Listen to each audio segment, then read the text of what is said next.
কাৰণ তেওঁ গোকাত হাৰিব 100%, কোনো একদম নিশ্চিতভাৱে তেওঁ শিৱসাগৰত হাৰিব। যোৱাবাৰ হাৰিলে হয়, কংগ্ৰেছ দলে সহায় কৰাৰ কাৰণে জিকি আহিছে। তেওঁৰ নিজৰ জেগাত নিজৰ ভৰিৰ তলত মাটি নাই, গতিকে তেওঁ নিজৰ জেগাত থাকি নিজৰ এৰিয়া ঠিক কৰক, তাৰপিছত আমাৰ সংখ্যালঘুৰ অঞ্চলত আহি কথা কওক। এতিয়াও তাক আমি বিশ্বাস নকৰোঁ, তেওঁৰ লগত আমাৰ মিত্ৰতা হ'বনে নাই এতিয়াও আমাৰ ডাউট আছে। সেইকাৰণে অখিল গগৈৰ কথা আমি গুৰুত্ব নিদিওঁ। ফাইনেলি মিত্ৰ থাকিব নে নাথাকিব, তেওঁৰ কথা বাৰ্তাৰ জৰিয়তে আমি এইটো অলপ আমাৰ সন্দেহ হৈছে।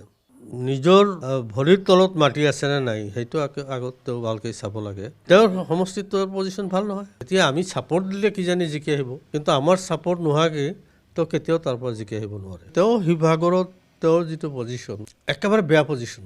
এতিয়া আমি যদি কওঁ আমাৰ হাইকমাণ্ডক যে তেওঁক এইবাৰ কৰিব নালাগে, কাৰণ তেওঁ গোকাত হাৰিব 100%, কোনো একদম নিশ্চিতভাৱে তেওঁ শিৱসাগৰত হাৰিব।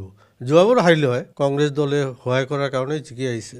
তেওঁৰ প্ৰাৰ্থী লৈ গৈছে, তেওঁৰ প্ৰাৰ্থী সপক্ষে যি ক'বৰ আছে কওক, কিন্তু কংগ্ৰেছৰ টিকেট কাক দিব লাগে নালাগে এই কথাটো তেওঁৰ কোৱাৰ কোনো অধিকাৰ নাই। গতিকে এইটো কংগ্ৰেছে সিদ্ধান্ত ল'ব।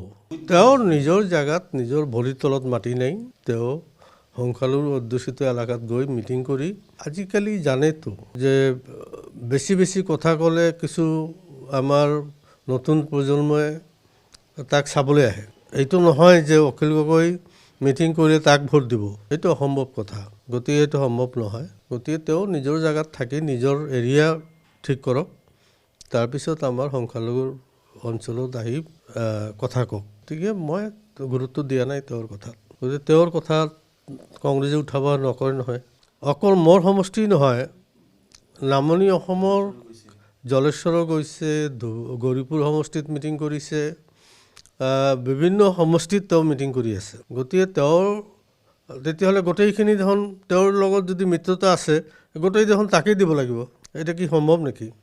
কেতিয়াও সম্ভৱ নহয়। এতিয়াও তাক আমি বিশ্বাস নকৰোঁ, তেওঁৰ লগত আমাৰ মিত্ৰতা হ'বনে নাই এতিয়াও আমাৰ ডাউট আছে।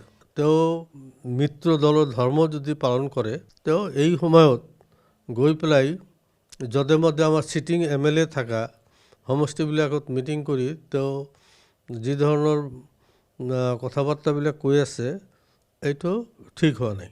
এইটো তেওঁৰ এটা প্ৰেছাৰ পলিটিক্স।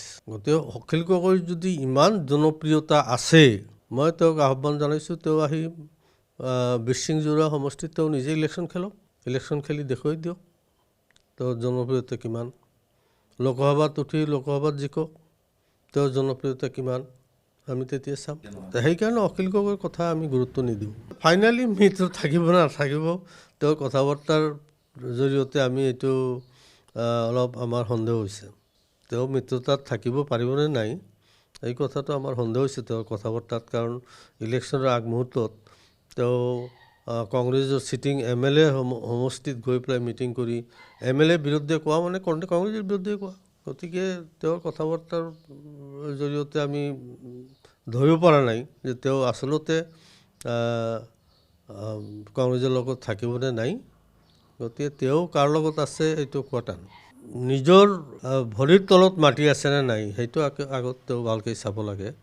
তেওঁৰ সমষ্টি শিৱসাগৰত পঞ্চায়ত নিৰ্বাচনত তেওঁৰ অস্তিত্বই নাই, একেবাৰে অস্তিত্ব নোহোৱা হৈ গৈছে। গতিকে তেওঁৰ বিৰুদ্ধেতো আমি ক'বলৈ যোৱা নাই, গতিকে তেওঁ আমাৰ বিৰুদ্ধে ক'বলৈ আহিছে। গতিকে নিজৰ কথা চিন্তা কৰক, নিজৰ চৰকাৰ তেল দিয়ক, নিজে জিকি অহাৰ কথা চিন্তা কৰক, বেলেগৰ কথা চিন্তা কৰিব নালাগে। তেওঁৰ সমষ্টিটোৰ পজিশ্যন ভাল নহয়। এতিয়া আমি ছাপৰ্ট দিলে কিজানি জিকি আহিব, কিন্তু আমাৰ ছাপৰ্ট নোহোৱাকৈ তেওঁ কেতিয়াও তাৰ পৰা জিকি আহিব নোৱাৰে।